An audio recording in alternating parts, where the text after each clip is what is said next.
So I am Claire Manning. I'm from the Arc of the United States. I live in Washington, D.C., so I'm just down the road, not too far from you all. Thank you very much for having me and Juan on the call today. I'm just going to pause for a second and, well, I guess, Juan, maybe I'll let you introduce yourself when you speak since you already kind of have. Is that okay? Okay. So I'm going to give like a little bit of information about some advocacy that's going on right now. And a couple of different ways for people to get involved. And then I'm going to turn it over to Juan, who's currently leading our National Council of Self-Advocates, about how to get involved in that work. So first up, right now, we have a lot going on, and it's really exciting because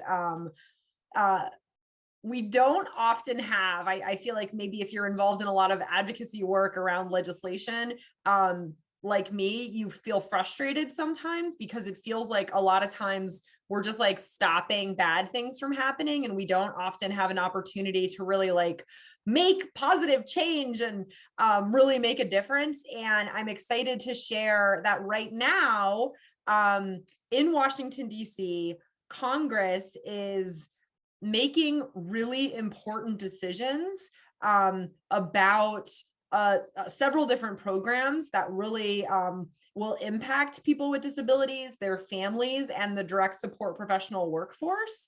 And this is like a generational opportunity. This is huge.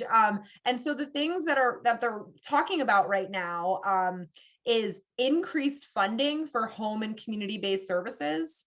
So they're specifically talking about increasing, they're adding $400 billion more dollars potentially to home and community-based services, which is so critical, as we all know, to support people so that everybody has a chance to live in the community with the supports that they need.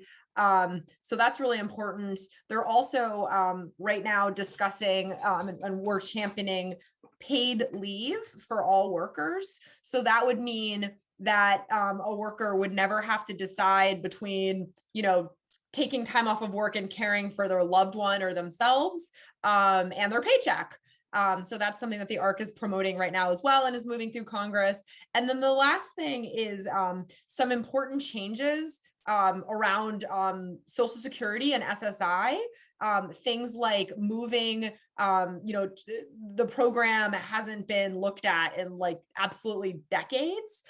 So some of the changes that they're talking about would be, right now there's a really small amount of money that you can have in order to still receive benefits. And they're talking about lifting that to a higher number, which is just so important.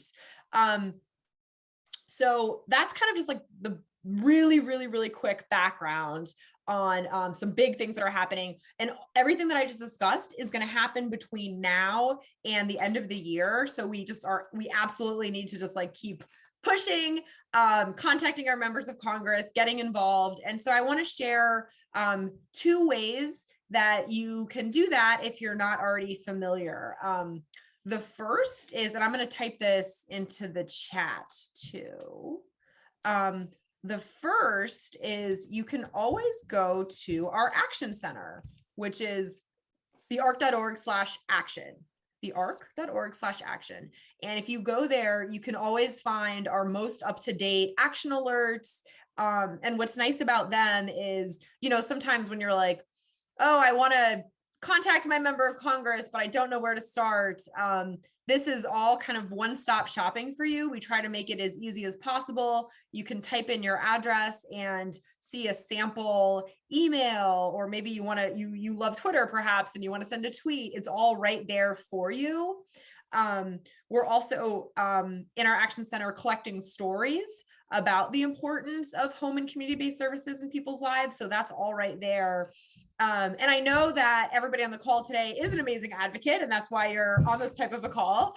So we also ask that sorry if you can hear loud noises, both my kids are home today. And so it sounds like there's like a herd of animals above me. I'm in my basement. So I was going to say, so maybe you've already taken action, and we would just ask you to, share this out with your friends and with your families and ask them to do the same.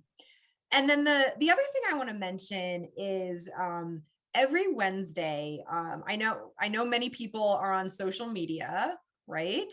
So every Wednesday on Facebook and Twitter, the Arc of the United States. So hopefully you're following us. If not, please do. We post a new way to take action under a campaign called We Act Wednesday. So it's hashtag We Act Wednesday, but every Wednesday we post it.